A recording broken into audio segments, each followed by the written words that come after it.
السلام علیکم ورحمۃ اللہ وبرکاتہ۔ ناظرین کرام، خلاصہ قرآن میں ہمارا 23واں پارہ ہے۔ اس پارے میں ہم سورہ یاسین، سورہ صافات، سورہ صاد اور سورہ الزمر کی ابتدائی آیات کا خلاصہ کر سکیں گے۔ ناظرین خوش آمدید، مرحبا and welcome to Misbah Ahmed social media. میں اپنے چینل پر نئے آنے والے تمام صارفین سے درخواست کرتی چلوں کہ یوٹیوب کے اس تعلیمی، اصلاحی اور تربیتی چینل کو سبسکرائب کریں، ساتھ میں موجود گھنٹی کے بٹن کو دبا دیجئے تاکہ ہر نئی آنے والی ویڈیو کا نوٹیفیکیشن آپ کو بر وقت پہنچے۔ ظلم و جہالت کے بازار میں اٹھنے والی آواز کو لائک، شیئر اور کمنٹ کی صورت میں سپورٹ کریں۔ وَتَعَاوَنُوا عَلَى الْبِرِّ وَالتَّقْوَى کی عملی مثال بنیں۔ سورہ یاسین کی ابتدا اس واقعے سے ہوتی ہے کہ جس میں اللہ سبحانہ و تعالی نے بتایا کہ ایک قوم کی طرف ہم نے 2 رسولوں کو بھیجا۔ عام طور پر تو رب کا یہ قانون تھا کہ جب کوئی قوم نافرمانی میں پڑ جاتی تو اللہ کسی نہ کسی رسول کو مبعوث فرما دیتا، لیکن اس قوم کی طرف اللہ نے 2 رسولوں کو اکٹھے بھیج دیا، لیکن قوم نے ان کی بات سننے سے، ماننے سے انکار کر دیا۔ اللہ نے پھر تیسرے کو بھیجا، فَعَزَّزْنَا بِثَالِثٍ، اب 2 کے ساتھ ایک اور بھی شامل ہو گیا، اور 3 رسول جب دعوت دینے لگے تو قوم نے ڈٹائی کی حد کر دی اور کہنے لگے کہ تم ہو تو آخر ہماری ہی طرح انسان، بلکہ ایسے کہ جب سے آئے ہو ہم پر مصائب، مصیبتیں، پریشانیاں بڑھتی جا رہی ہیں، تم رسول نہیں نحوست ہو۔ جب بات اس قدر بڑھ گئی تو رسولوں نے فرمایا کہ اللہ جانتا ہے، انا مرسلون، کہ ہم تو رسول ہی ہیں، لیکن تم نہیں سنتے تو یاد رکھو، وما علینا الا البلاغ المبین، کہ ہمارے ذمے تو صرف دعوت دینا تھا، پہنچانا تھا۔ اب ان قوم والوں نے فیصلہ کیا کہ کسی طرح جان نہیں چھوٹے گی، یہ تو ہمیں بار بار دعوت دیتے رہیں گے، کیوں نہ ان سے جان چھڑائی جائے اور نعوذ باللہ انہیں شہید کر دیا جائے۔ جب انہوں نے یہ فیصلہ کر لیا تو انہی کی قوم میں سے ایک شخص کھڑا ہوا اور کہنے لگا، میری قوم والو تمہیں کیا ہو گیا ہے؟ ان کا قصور یہی ہے کہ یہ اللہ کی طرف بلاتے ہیں اور تم سے کوئی اجرت نہیں لیتے۔ آج کے پارے میں اسی شخص کی دعوت کا، خطاب کا ذکر ہے۔ آغاز اسی بات سے ہوتا ہے اور مفسرین نے اس شخص کا نام حبیب بتایا ہے۔ حبیب نے بات کیسے شروع کی، آئیے دیکھیے۔ اعوذ باللہ من الشیطان الرجیم، بسم اللہ الرحمن الرحیم، وما لی لا اعبد الذی فطرنی وإلیہ ترجعون، مجھے کیا ہو گیا ہے کہ میں اس کی عبادت نہ کروں جس نے مجھے پیدا کیا۔ اَأَتَّخِذُ مِن دُونِهِ آلِهَةً، اس کے علاوہ میں تمہارے بنائے ہوئے معبودوں کو مانوں کہ جب میرا اللہ مجھے اگر نقصان پہنچانا چاہے، إِن يُرِدْنِ الرَّحْمَنُ بِضُرٍّ، اگر اللہ مجھے ہلاک کر دے تو لا تغنی عنی شفاعتهم، مجھے یہ جھوٹے معبود ہرگز نہیں بچا سکیں گے، ولا ينقذون، نہ ہی میری سفارش کر سکیں گے، نہ ہی مجھے بچا سکیں گے، انی اذا لفی ضلال مبین، میں تو بالکل برباد ہو جاؤں گا، گمراہ ہو جاؤں گا۔ انی آمنت بربکم فاسمعون، میں اپنے رب پر ایمان لایا ہوں، تم نہیں مانتے نہ مانو، لیکن یہ سن لو کہ میں مسلمان، میں مومن ہو گیا ہوں۔ سبحان اللہ۔ آگے یہاں تو نہیں، لیکن تفاسیر میں مفسرین نے بتایا کہ آخر قوم والوں نے اسے بھی، حبیب کو بھی شہید کر دیا، اور جیسے ہی اس کی روح نکلی اللہ نے فرمایا، قیل ادخل الجنہ، اے روح مسلمان جنت میں داخل ہو جا۔ تو آگے سے اس کی روح نے کیا کہا، یا لیت قومی یعلمون، کاش کہ میری قوم کو پتا ہوتا کہ ان کی سزا کے بعد میرے ایمان لانے کی وجہ سے مجھے کتنی بڑی جنت مل گئی۔ بما غفر لی ربی، کہ میرے رب نے تو مجھے معاف کر دیا، وجعلنی من المکرمین، اور مجھے اپنے معزز مہمانوں میں بنا دیا۔ اللہ اکبر. یعنی جیسے کہ رسولوں کی اور نیک لوگوں کی، صالحین کی، اولیاء اللہ کی خواہش ہوتی ہے کہ اللہ نے جو انعام اکرام ہمیں دیا وہ ہماری قوم کو بھی نصیب ہو. تو جنت میں جاتے ہوئے اس نیک روح نے بھی کہا یا لیت قومی یعلمون. اللہ نے وہ منظر قرآن میں اس پارے کے آغاز میں بتا دیا. اور اللہ کی توحید اور رسولوں کی دعوت پہنچ گئی کہ جو نہیں مانتا وہ خود مجرم ہے، وہ خود گناہ گار ہے، جبکہ ہمارے ذمے دعوت دینا ہے. وما علینا الا البلاغ المبین. رسولوں نے تو وہ پہنچا دیا، اب جو نہیں مانتا نہ مانے وہ اپنا نقصان کرے گا. رسولوں کا یا نعوذ باللہ ہمارے رب کا اس میں کوئی نقصان نہیں. سورہ یاسین کا آخر کچھ ایسا ہوتا ہے کہ اللہ سبحانہ ہوا تعالی انسان کی توجہ دلاتا ہے کہ انسان جب تمہیں کوئی چیز بنانی ہو تو تمہیں میٹیریل بھی چاہیے، تمہیں منصوبہ بھی کرنا پڑتا ہے، تمہیں نقشہ بھی چاہیے تعمیر کے لیے. لیکن اللہ تو ایسا کاریگر ہے، ایسا خالق ہے کہ انما امرہ اذا اراد شیئا، کہ جب اللہ کسی چیز کو بنانے کا ارادہ کرتا ہے تو بس کہتا ہے کن. کوئی نقشے نہیں، جس طرح رب چاہتا ہے وہ چیز بن جاتی ہے، کوئی میٹیریل بھی درکار نہیں. کن فیکون. فسبحان الذی بیدہ ملکوت. تمہارے شرک سے، تمہارے برے عقیدے سے، تمہاری غلط باتوں سے اللہ پاک ہے، اسی کی بادشاہت ہے. اور تم بھی ایک دن تو ضرور مانو گے جب سب کچھ اپنے سامنے پاؤ گے، لیکن پھر اس وقت کوئی فائدہ نہیں دے گا. مسلمان ہونا، فرما برداری کرنا تو ایمان بالغیب ہے کہ رسولوں نے دعوت دی، اللہ نے اپنی کتاب نازل کی، مان لو. یؤمنون بالغیب، سامنے دیکھ کر تمہارے اعتراف کا، ماننے کا کوئی فائدہ نہیں ہوگا. یہ سورہ یاسین ہے. آگے سورہ صافات ہے اور اس سورت کا نچوڑ توحید ہے. اللہ سبحانہ و تعالی قسم اٹھا کر فرماتا ہے والصافات صفا، مجھے صف باندھے ہوئے فرشتوں کی قسم.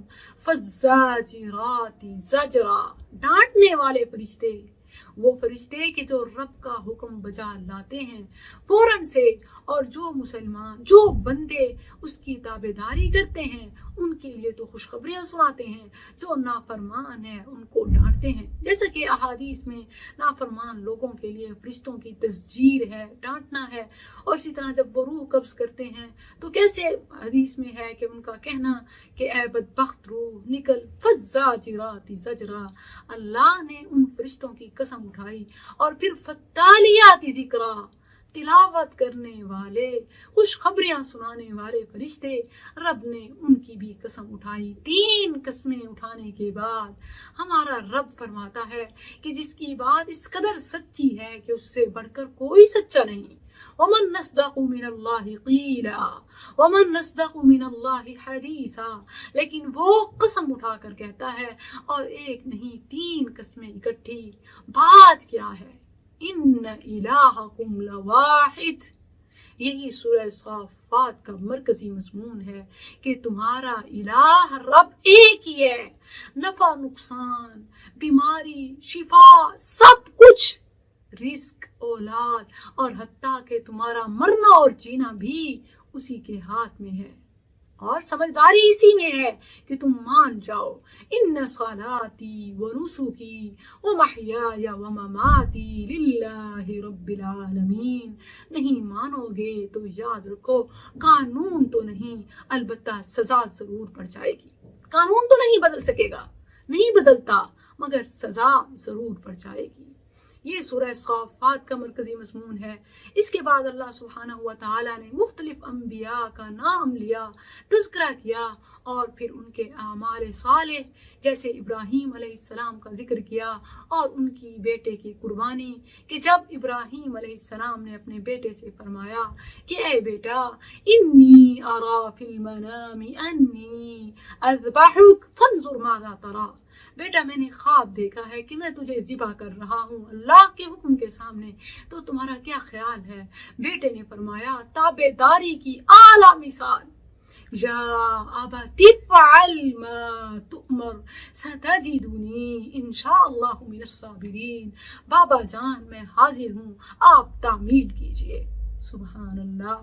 حتیٰ کہ روایات میں ہے کہ جبرائیل امین روح الامین اترا اور کہا اے ابراہیم مجھے بتائیے کہ میں کچھ کروں اور آپ کے بیٹے کو بچا لوں۔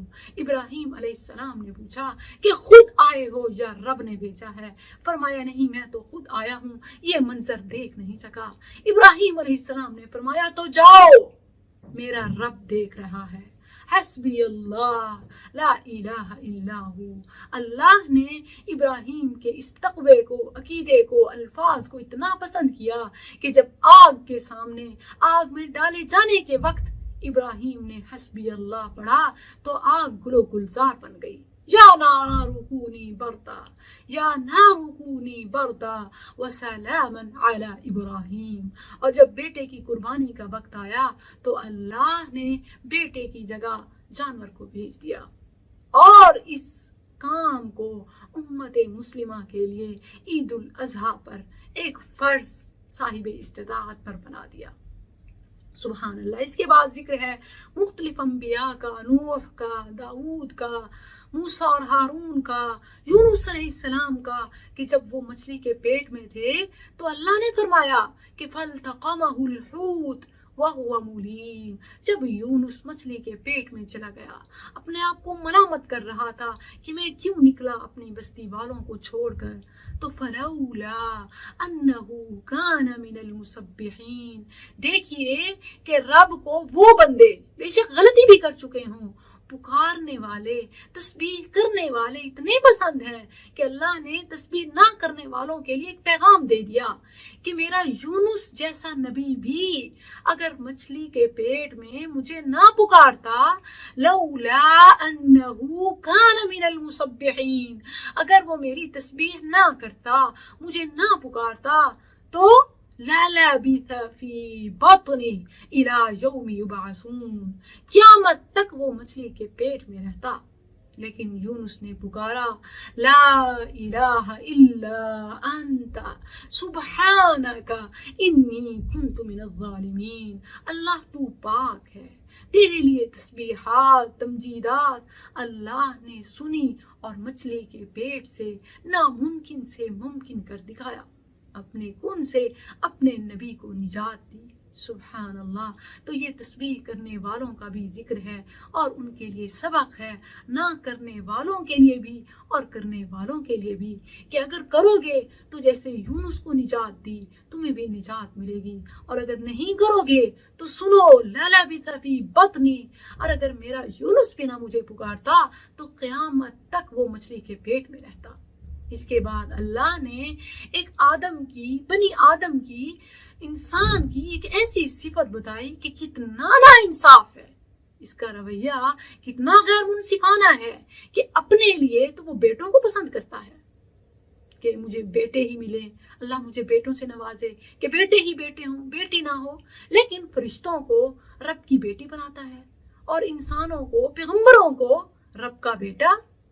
کتنی بڑی، یعنی اپنے لیے ہم بیٹے کہتے ہیں کہ بیٹے ہوں، لیکن مشرکین اتنے زیادہ شرک میں بڑھ گئے ہیں کہ وہ فرشتوں کو رب کی بیٹیاں بناتے ہیں۔ اللہ فرماتا ہے کہ تم فاستفتہم لربک البنات ولہم البنون، کہ اپنے لیے بیٹے اور اللہ کے لیے بیٹیاں، اور پھر اس کے رسولوں کو، پیغمبروں کو اس کا تم بیٹا بنا دیتے ہو، اور اللہ چاہتا تو وہ بنا لیتا کسی کو بیٹا جس کو چاہتا۔ لو اراد اللہ ان یتخذ ولدا لاصطفى مما يخلق ما یشاء، لیکن سبحانہ، وہ پاک ہے، اس کا کوئی بیٹا ہے ہی نہیں، تو تم کیوں اتنا ظلم اور ناانصافی کرتے ہو؟ اللہ الصمد لم یلد ولم یولد۔ یہ سورہ صافات کا مضمون ہے، اور آخر ہوتا ہے سبحان ربک رب العزت عما یصفون، تمہاری باتوں سے اس کا کچھ نہیں جاتا، اس کی توحید میں، وحدانیت میں فرق نہیں آتا، تم تو اپنے ہی اوپر ظلم کرتے ہو. وسلام علی المرسلین، سلام ان رسولوں پر کہ جنہوں نے پیغام پہنچا دیا. والحمد للہ رب العالمین، اور ساری تعریفیں اللہ رب العالمین کے لیے ہیں.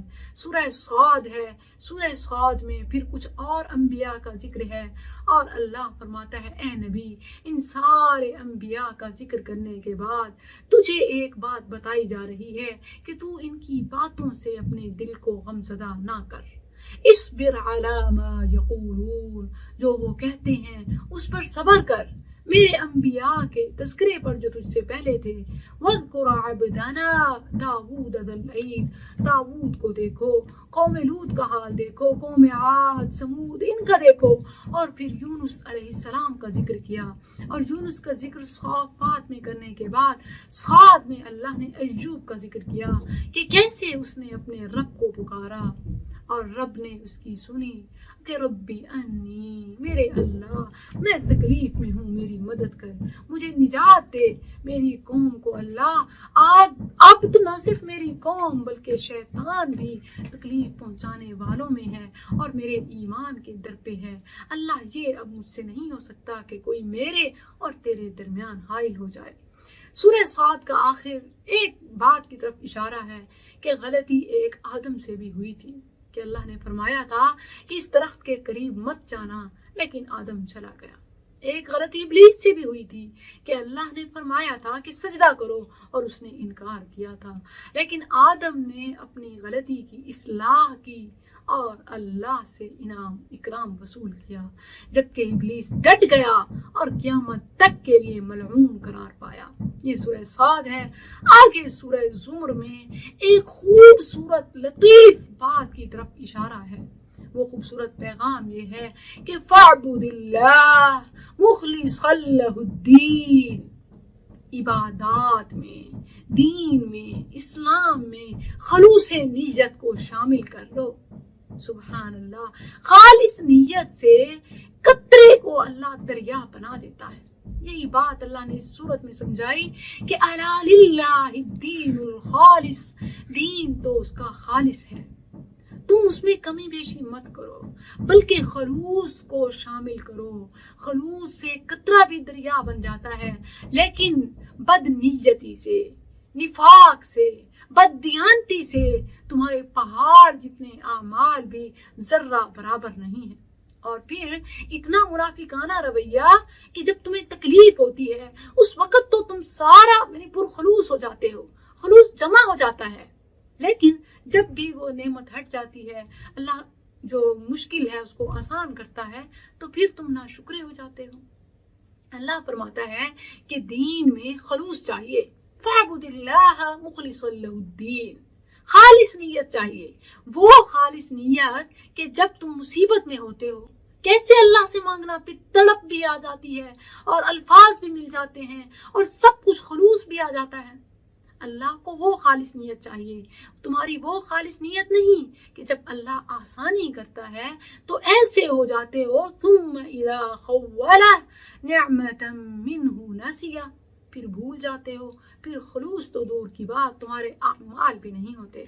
تو سورہ زمر میں اللہ نے خوبصورت پیغام دیا، وہ ہے خلوص کا، کہ اپنے اعمال میں خلوص کو پیدا کرو. فَاعْبُدِ اللَّهَ مُخْلِصًا لَهُ الدِّينَ أَلَا لِلَّهِ الدِّينُ الْخَالِصُ. السلام علیکم ورحمۃ اللہ.